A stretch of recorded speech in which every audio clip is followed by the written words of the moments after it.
ಇದು ಆಧಾರ್ ಕಾರ್ಡ್ ಬಂದ ಮೇಲೆ ಒಬ್ಬ ಹೆಣ್ಮಗಳು ಎಲ್ಲಿ ಹೋಗಿದ್ದಿಲ್ಲ.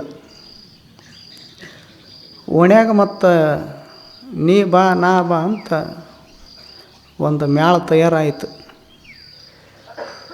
ಎಷ್ಟು ದಿವಸ ಆಯ್ತು, ಅಲ್ಲಿಗೆ ಕರೆದ್ವಿ ಇಲ್ಲಿಗೆ ಕರೆದ್ವಿ, ಒಂದು ದಿವಸನೂ ನಮ್ಮ ಕೂಡ ಬರಲಿಲ್ಲ. ಈ ಸರ್ತಿ ಸರ್ಕಾರದವರು ಫ್ರೀ ಮಾಡ್ಯಾರ, ರೊಕ್ಕೆಲ್ಲ ರೂಪಾಯಿ ಇಲ್ಲ, ಈಗಾರ ಬಾ ಒಂದಿಟ್ಟು ಹೋಗೋಣ ಅಂತ ಕರೆದ್ರು. ಮತ್ತು ರೊಕ್ಕಿಲ್ಲ ರೂಪಾಯಿ ಇಲ್ಲ ಅಂದ್ರೆ ಯಾರು ತಯಾರಾಗೋದಿಲ್ಲ ಹೇಳ್ರಿ? ತಯಾರಾದ್ಲು ಹೆಣ್ಮಗಳು. ಒಂದು ದಿವಸ ಎಲ್ಲಿ ಮನೆ ಬಿಟ್ಟು ಹೋದಾಕೆಲ್ಲ ತಯಾರಾದಳು. ಹೇಳಿದ್ರು ಅವರು, ಯಾರು ತಯಾರು ಮಾಡಿದ್ರಲ್ಲ, ತಲೆಯಾಗ ತುಂಬಿದ್ರಲ್ಲ, ಹೇಳಿದ್ರು, ನೋಡು ನಿಮ್ಮ ಮನೆ ಅವ ಭಾಳ ಎಡವಟ್ಟದನ, ನಮ್ಮ ಮನೆಯಾಗ ಏನು ನಡಿತೈತಿ, ಕುಂದ್ರು ಅಂದ್ರೆ ಕುಂದಿರ್ತಾನ, ನಮ್ಮದು ನಡಿತೈತಿ, ನಿಂದು ಹಂಗಿಲ್ಲ. ಅದಕ್ಕೆ ನೀ ಏನು ಮಾಡು, ಇಲ್ಲೇ ಸೊಲ್ಲಾಪುರ ಸಿದ್ದರಾಮೇಶ್ವರನ ನೋಡು, ನಿನ್ನ ಮರಳಿ ವಿಜಯಪುರ ಬಸ್ಸಿಗೆ ಹತ್ತಿಸಿ ಕಳಿಸ್ತೀವಿ. ನಾವು ಮುಂದೆ ಕಲಬುರಗಿ ಶರಣ ಬಸವೇಶ್ವರ, ಮಂತ್ರಾಲಯ, ಆ ಬಳಿಕ ಶ್ರೀಶೈಲ ಮಲ್ಲಿಕಾರ್ಜುನ, ಆ ಬಳಿಕ ಹಿಂಗಾಸಿ ಹಂಪಿ, ಬೇಲೂರು, ಹಳೆಬೀಡು ಎಲ್ಲ ತಿರುಗಾಡ್ಕೊಂಡು ಬರ್ತೀವಿ. ಒಂದು 15 ದಿವಸ ನೀ ನಮ್ಮ ಕೂಡ ಬಂದಿ ಅಂದ್ರೆ ನಿನ್ನ ಕತಿನ ಮುಗಿಸ್ತಾನವ. ಓಣ್ಯಾಗ ಎಲ್ಲರಿಗೆ ಗೊತ್ತೈತಿ, ಅದಕ್ಕೆ ನೀನು ಇಲ್ಲೇ ಬಂದುಬಿಡು ಅಂತ ಹೇಳಿ ಮೊದಲ ಹುರುಪು ಮಾಡಿ ಕರ್ಕೊಂಡು ಹೋದರು. ಇದು ಪಾಪ ಹೆಣ್ಮಗಳು ಇವ್ರ ಮಾತಿಗೆ ಮರಳಾಗಿ ಕೈಚೀಲ ತಯಾರು ಮಾಡಿಕೊಂಡು ಹೋದಳು. ಏನು ಹೇಳಿ ಕರ್ಕೊಂಡು ಹೋಗ್ಯಾರ? ಇಲ್ಲೇ ಸೊಲ್ಲಾಪುರ ಸಿದ್ದರಾಮೇಶ್ವರ ಹೋದರು. ಅಲ್ಲಿಗೆ ಹೋಗಿ ದರ್ಶನ ಮಾಡಿದರು. ಆ ಬಳಿಕ ಮುಂದೆ ನನ್ನ ಹೊಳ್ಳಿ ಕಳಿಸ್ತೀರೇನು ಅಂದಳು. ಹೇಳಿ ಕರ್ಕೊಂಡು ಬಂದಿರಿ, ಹೊಳ್ಳಿ ಕಳಿಸ್ತೀರೇನು ಅಂದಳು. ಆವಾಗ ಅವ್ರು ಅಂದರು, ಮತ್ತ್ಯಾಕೆ ಹೊಳ್ಳಿಕ್ಕಿ ತಗೋ, ನಾವೆಲ್ಲ ಹೇಳ್ತೀವಿ, ನಿಮ್ಮ ಅವಾಗ ನಾವೆಲ್ಲ ಹೇಳ್ತೀವಿ, ನೀ ಏನು ಚಿಂತೆ ಮಾಡಬೇಡ, ನಡಿ ಹೋಗೋಣಂತ. ಮತ್ತು ಅಲ್ಲಿ ಹೋಗಿ ಅಲ್ಲಿ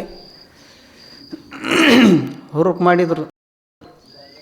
ಅಲ್ಲಿಂದ ಕಲಬುರಗಿ ಹೆಣ್ಮಗಳಿಗೆ ತಳಮಳ ಒಳಗೆ. ಯಾಕೆ ಅವಾಗ ಕಳಿಸೋದು ದೊಡ್ಡದು, ಕಳಿಸ್ಯಾನೀಗ.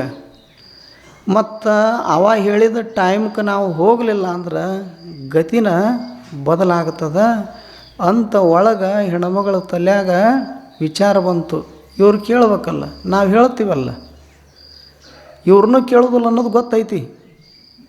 ಆದರೂ ಇವ್ರ ಮ್ಯಾಲೆ ಏನಂತಾರೆ, ನಾವು ಹೇಳ್ತೀವಲ್ಲ, ಚಿಂತೆ ಮಾಡ್ಬೇಡ ಅಂತ ಕರ್ಕೊಂಡು ಹೋದರು. ಹೋಗಿ ಒಂದು ದಿನದಾಗ ಹೊಳ್ಳಿ ಬರ್ತೀನಿ ಅಂದು ಹೆಣ್ಮಗಳು 15 ದಿವಸ ಆದರೂ ಬರಲಿಲ್ಲ. ಇರೋದ ಇಬ್ಬರು ಗಂಡ ಹೆಂಡತಿ, ಮನೆಯಾಗಿದ್ದು ಒಂದ, ಹಿಂದಿಲ್ಲ ಮುಂದಿಲ್ಲ, ಬರವ ಅಡುಗೆ ಮನ್ಯಾಗ ತಿರ್ಗಾಡವ, ಮತ್ತು ಸಮಾಧಾನ ಆಗ್ಲಾರದಕ್ಕೆ ಹೋಟೆಲ್ಗೆ ಹೋಗವ. 15 ದಿವಸ ಬರೀ ಹೊರಗೆ ಉಂಡ ಹೊರಗೆ ತಿಂದ. ಸಾಕಾಗಿ ಹೋಯ್ತು ಅವನಿಗೆ. ಇಂದ ಬರ್ತಾಳೋ ನಾಳೆ ಬರ್ತಾಳೋ, ಪಿತ್ತ ನೆತ್ತಿಗೆರಿತ್ತ ಒಂದು. ಆವಾಗ ದಿವಸ ಮುಂಜಾನೆ 10ಕ್ಕೆ ಹೊಸ್ತಲಿ ಮ್ಯಾಲ ಕುಂತ ಅಂದ್ರೆ ಕಾಯ್ತಿದ್ದ, ಯಾವಾಗ ಬರ್ತಾರೆ ಬರಲಿ ಇವ್ರು ಅಂತ ಕಾಯ್ತಿದ್ದ. ರಾತ್ರಿ ಮಲಗುತನೂ ಹೊಸ್ತಲ ಮ್ಯಾಗನ ಕೊಡ್ತಿದ್ದ.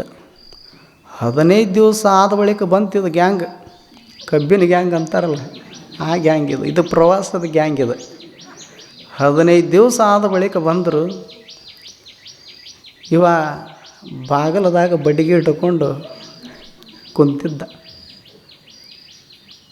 ಒಳಗೆ ಬರೋಕೆ ಪ್ರಯತ್ನ ಮಾಡಿದ್ಲು, ನಿಲ್ಲಂದ. ಇವರು ನಾ ಹೇಳ್ತೀನಿ ನೀ ಹೇಳ್ತೀನಿ ಅಂದಿದ್ರಲ್ಲ,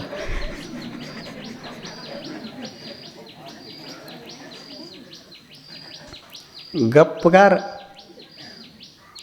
ಒಬ್ಬ ಹೆಣ್ಮಗಳ ಹೊರಗೆ ನಿಲ್ಲಿಸಿದ. ನೀ ಹೇಳಿದ್ದೇನು ಮಾಡಿದ್ದೇನು ಅಂದ.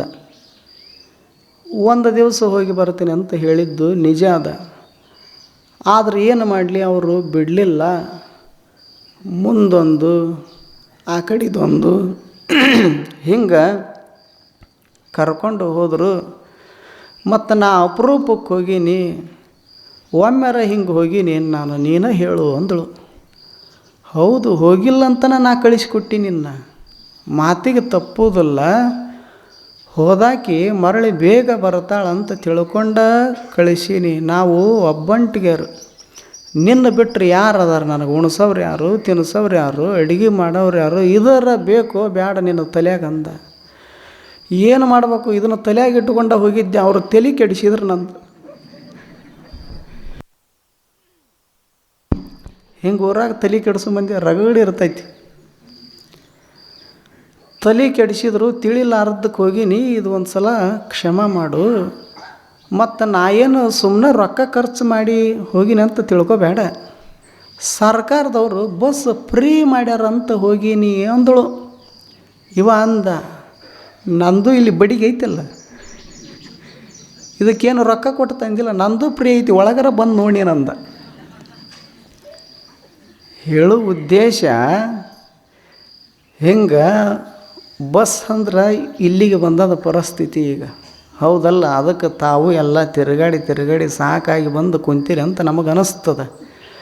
ಆದರೆ ಯಾರ್ಯಾರು ಎಟ್ಟೆಟ್ಟು ದಿವಸ ಹೋಗಿರಿ, ಒಬ್ಬ ಹೆಣ್ಮಗಳು ಧರ್ಮಸ್ಥಳಕ್ಕೆ ಹೋದಾಕೆ ಇನ್ನೂ ಬಂದಿಲ್ಲ.